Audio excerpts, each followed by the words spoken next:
Now, food insecurity is a pressing issue in Nigeria, with an estimated 25 million people at high risk of food insecurity in 2023. That's according to United Nations-supported food and nutrition analysis carried out twice a year.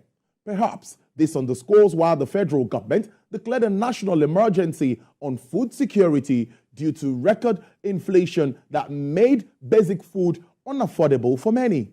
But how is Nigeria getting closer to addressing these issues around food insecurity? Let's get talking now. I'm being joined from our Abuja studios, Mr. Ibrahim Megeri Amadu. He is a founder and CEO of RiceAfrika. Thank you so much. It's good to have you on the program. Good afternoon. If you can hear me, let's start our discussion. But my first question would be, what is the significance of the declaration of a national emergency on food security by President Bola Ahmed Tinubu? Yeah, thank you, Tolu, for having me, as I said. And I think this singular act of declaration of a national emergency by Mr. President is a wake-up call. And it means the issue of food insecurity is central to the government. And I personally think it's a good move because it has really prioritized agri-investment. It is putting focus on the improvement of the productivity of smallholder farmers. And it is also clearing economic disparities and fostering collaboration among stakeholders in the value chain. And you could see from the body language of Mr. President and all the other officers around him, starting from the Vice President, Senator Kashim Shettima, he has been very central, driving the issue of food insecurity personally. The Honorable Minister of Agri, Senator Abubakar Kyari, and his counterpart, Senator Abdullahi Sabi, they have been very central. I'm very happy because I've been personally following up on what they're doing. Every week you see a lot of activities coming out from the ministry, coming out from the Vice President's office, and from the pronouncement of Mr. President himself. You know that this is a president that listens to the people. And I think it's a good one. It's a good one. It has really put food security in the front burner of the national discussion. That's a good way to start. But let me ask, is there hope in the steps taken so far by the federal government towards solving food insecurity in Nigeria? My research today shows that about 25 million Nigerians are at high risk of food insecurity in 2023, rising from 17 million. Yeah, I am personally hopeful. And I'm not only hopeful, I'm also inspired by the actions of Mr. President. Like I said, these are concrete steps. Let us also know that the current rise and spike in the price of food is not caused by this current government. It's something that they've inherited, unfortunately. And I would also want us to reflect on what transpired before now. This country, or globally, we went through 4 major disruptive events from 2022. Starting from the COVID lockdown, if you could remember, Tolu, this country was locked down almost all over the world. We were under the COVID lockdown from March to August of 2020. And that's the main period of agri activities. And you will not understand how disrupted that was until you know the level of drop in the productivity of our farmers in 2020. It spilled over to 2021. 2021, we saw a hike in insecurity around food producing states, major states that are responsible for the production of food in this country. There was a hike, if you could remember. Then in 2022, lo and behold, the Russian-Ukraine war started around February, if I'm not mistaken. That also disrupted the global supply chain of fertilizer. Most people don't understand that the fertilizer that most of our smallholder farmers use as nutrients to regenerate their soil, the raw materials come from countries like Russia, Ukraine. Ukraine majorly. Ukraine was under serious issues with Russia. Russia had serious international embargoes in terms of trade and stuff. So to make matters worse, this country also went through a massive environmental issue. You remember the flood of 2022?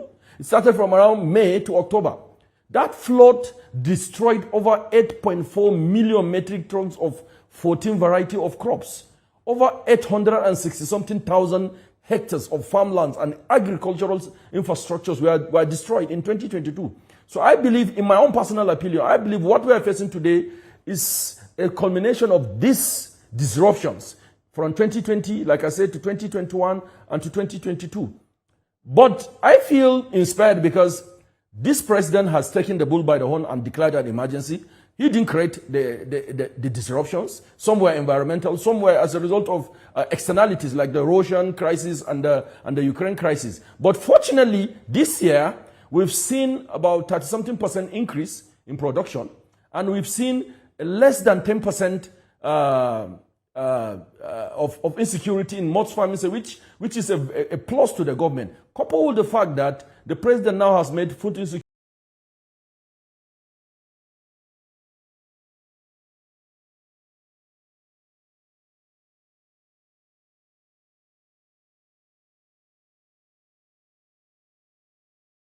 There's this massive importation of high variety of seeds that were imported. There's also a subsidy of about 50% for the wheat farmers. Wheat is a crop that most people don't understand. Last year, this country spent almost ₦1 trillion to import wheat because we consume almost about 6 million metric tons. This government has proactively imported high-yielding seeds, declared a subsidy of almost 50%, and they recently launched the dry season farming. And to make even matters more interesting, I mentioned the issue of fostering collaboration and improving agri investment. The president also appointed a very active gentleman to rejig the National Agricultural Development Fund.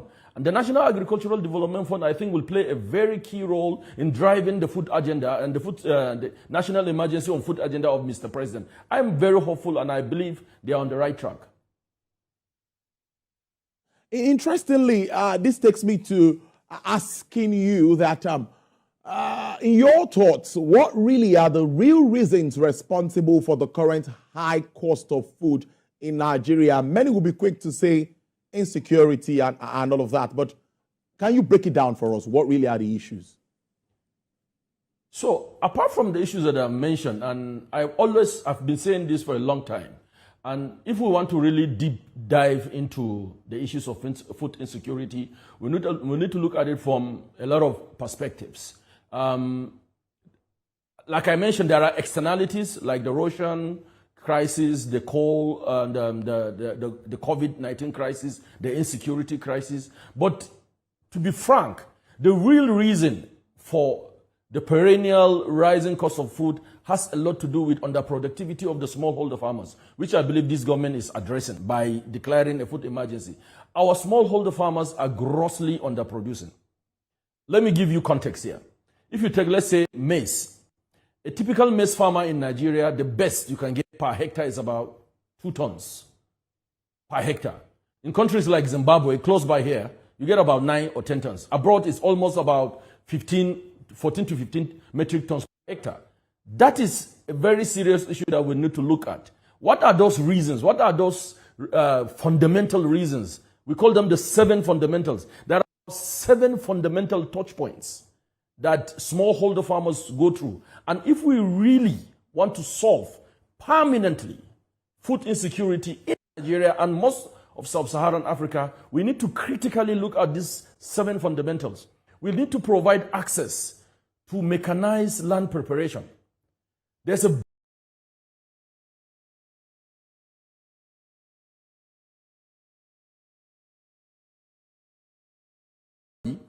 the person that prepares his land mechanically makes 50% more yield, gets 50% more yield.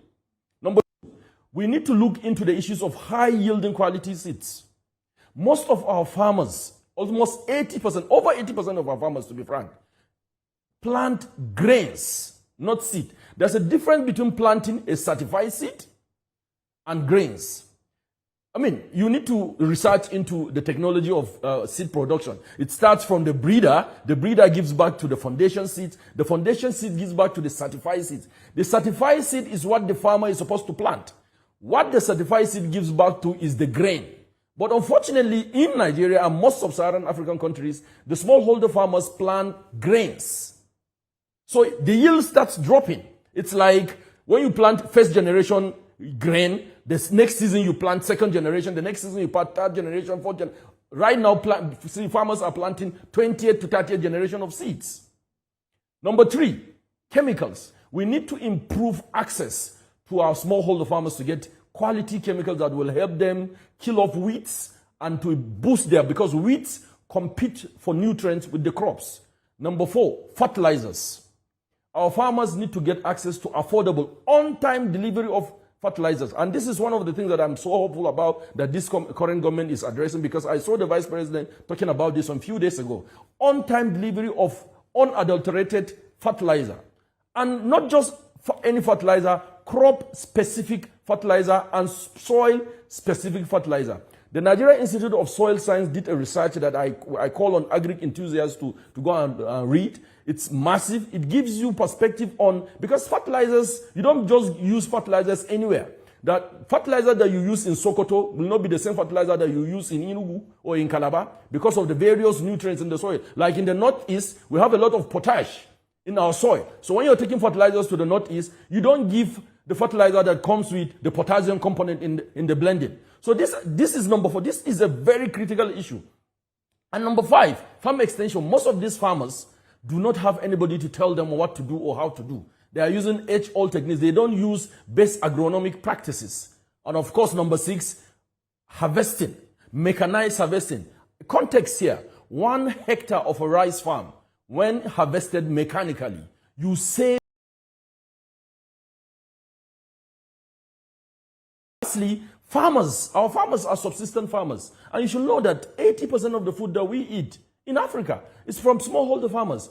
These farmers do not have access to a structured market. They don't have a guaranteed offtake. They just go in without data. They just do whatever they want to, just for subsistence level. So we believe if we are really interested in addressing these issues of massive food insecurity on a permanent level, we need to invest. And lastly, we also need to look at the issue of, especially in Nigeria, the issue of irrigation. We need to move beyond farming just for rain-fed season. There are countries that are doing 4 cycles in a year. And this has a lot to do with investment in we need to refurbish, recover, and re-establish our irrigable areas. Nigeria has a capacity of over 3.4 million hectares of irrigable lands. Currently, as I'm speaking to you, we only have 70,000 hectares. Potential 3.4, active is 70,000 hectares of irrigable land. So this government needs to invest more into all this. And I think with the drive, with the vision that I see the Mr. President pushing, and what the Vice President and the Ministers of Agri are doing, coupled with the fact that we have a competent person at the National Agri Development Fund, all these issues that I highlighted, these are things that we are calling on them, and I'm sure they are already looking into those things. I hope I've answered your question. I think that answers my question, because I was thinking of more measures like you could be advising the government, apart from the already ones taken to solve food insecurity. And I think that has also been touched in your response. But let's almost finally, what role is technology playing at the moment in mainstream agriculture in Africa? Yeah, and that is a question that is very personal to me, because that is what we are doing all over the continent. Our organization started in Nigeria a couple of years ago, and we are now actively involved in East Africa, in Tanzania. And it's basically because of the confluence of technology and agri, which is called agri-tech. I believe technology is an enabler. Technology makes agri very attractive. We need to invest in attracting the younger population, the younger generation. They need to come into agri, because the perception is that agri is an old people kind of an affair. It's to use that word, agri is not sexy. Excuse my French, but I think technology makes agri attractive to our younger colleagues to come into. But we need to also move away from. I know there are drones now that are spreading farms. We have a lot of companies that are building apps, aggregating farmers. But we need to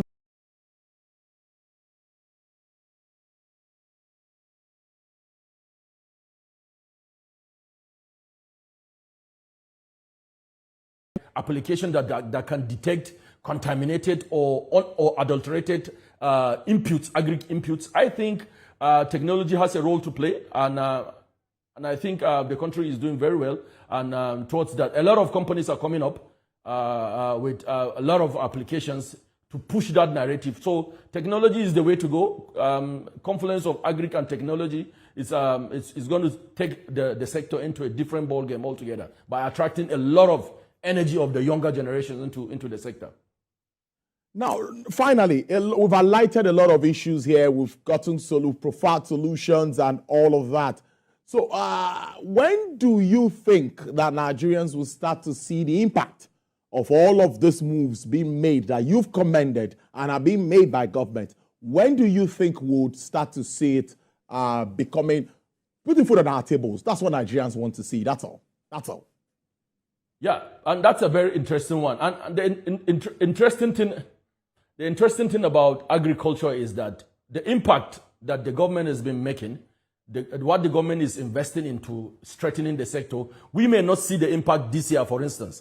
Let me give you context here. Like I said, this year we've seen about 30-something percent of increase in production. We are not going to see the impact of this increase in production this year. The same way that what we are going through now in terms of the high cost of food is as a result of situations that happened 3 years ago. So if we maintain the momentum, let's say we have this season looks very good. So far we've not experienced any flooding. So far we've not seen any disruption in the fertilizer value chain. We've not experienced any major environmental issue. And the season has recorded almost about 30-something% increase in production. If by next year, for instance, we ramp it up, production increases by all these things that I mentioned, definitely I'm praying that we see by next year, if the productivity of this year spills over into next year, because what we're producing this year is supposed to be consumed next year. So if we with good government policies, with the intervention that we're expecting, by next year we're expecting a season that will maybe take us to 50% more of production increase, then we'll start seeing a drop, because it's a basic economic principle. When you have more food in circulation, more food in production, the cost will definitely come down. That is our prayer, and I'm very hopeful with the things that we're observing from the Federal Ministry and the National Agricultural Development Fund. I'm very, very optimistic that we're going to see a drop by next year. I must thank you so much, founder and CEO, RiceAfrika, Mr. Ibrahim Megari Amadu. Thank you so much. We'll have you join us at least to monitor, evaluate all of this moving forward.